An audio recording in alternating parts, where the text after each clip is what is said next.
VK news, राष्ट्र के नाम। अरे क्या यूपीए? अभी यूपीए नहीं है। यूपीए क्या है? अरे क्या यूपीए? अभी यूपीए नहीं है। यूपीए क्या है? नमस्कार, आप देख रहे हैं वीके न्यूज। मैं हूं आपके साथ तमनीश शर्मा। नरेंद्र मोदी और योगी आदित्यनाथ के खिलाफ विपक्ष लामबंद होने की कोशिश में लगा हुआ है, पुरजोर तरीके से। सिर्फ कोशिश ही रही है, काम नहीं। वजह यही है कि आखिर कौन होगा विपक्ष का सबसे मजबूत चेहरा। एक तरफ सबसे बड़ी पार्टी के राहुल गांधी हैं, तो दूसरी तरफ ममता बनर्जी का बढ़ता हुआ वर्चस्व। एक तरफ तो गुमान है सबसे बड़ी पार्टी होने का, तो दूसरी तरफ अहंकार है बंगाल में बीजेपी को हराने का। ऐसे में दोनों ही दलों के बीच की लड़ाई अब जुबान पर आ चुकी है। पश्चिम बंगाल के मुख्यमंत्री ममता बनर्जी ने कांग्रेस के खिलाफ अपने तल्ख तेवर जारी कर दिए हैं। राहुल गांधी पर उन्होंने बड़ा हमला बोल दिया है। उन्होंने कहा कि कोई व्यक्ति कुछ ना करे और सिर्फ विदेश में ही रहे तो काम कैसे चलेगा। दीदी ने इशारों में कहा कि अगर आप फील्ड में नहीं रहेंगे तो बीजेपी आपको बोल्ड तो कर ही देगी, अगर आप फील्ड में रहेंगे तो बीजेपी हार ही जाएगी। इस तरह की बातें उन्होंने बोल दी।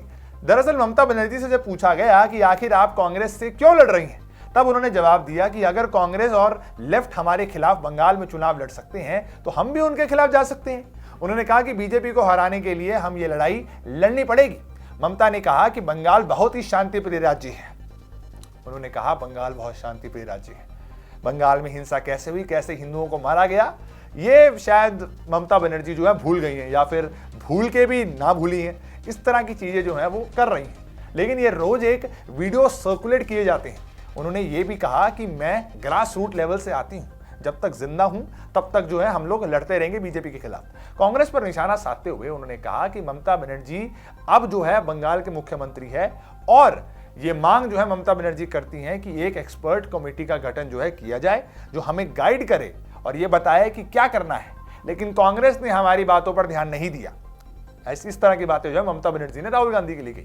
और वहीं ममता बनर्जी ये कहते हैं कि हम चाहते हैं कि पूरे हिंदुस्तान में एक सिविल सोसाइटी बनाई जाए। ममता बनर्जी ने कहा कि अगर सभी रीजनल पार्टी एक साथ आ जाएं तो बीजेपी को जाना ही होगा।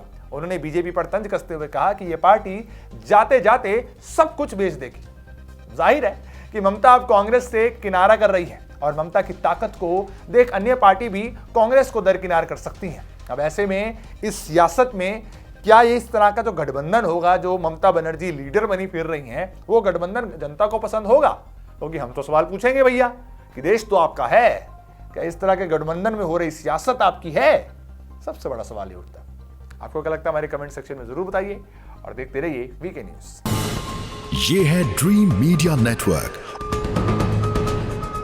और आप देख रहे हैं देश का पहला 24/7 digital news channel VK news, राष्ट्र के नाम।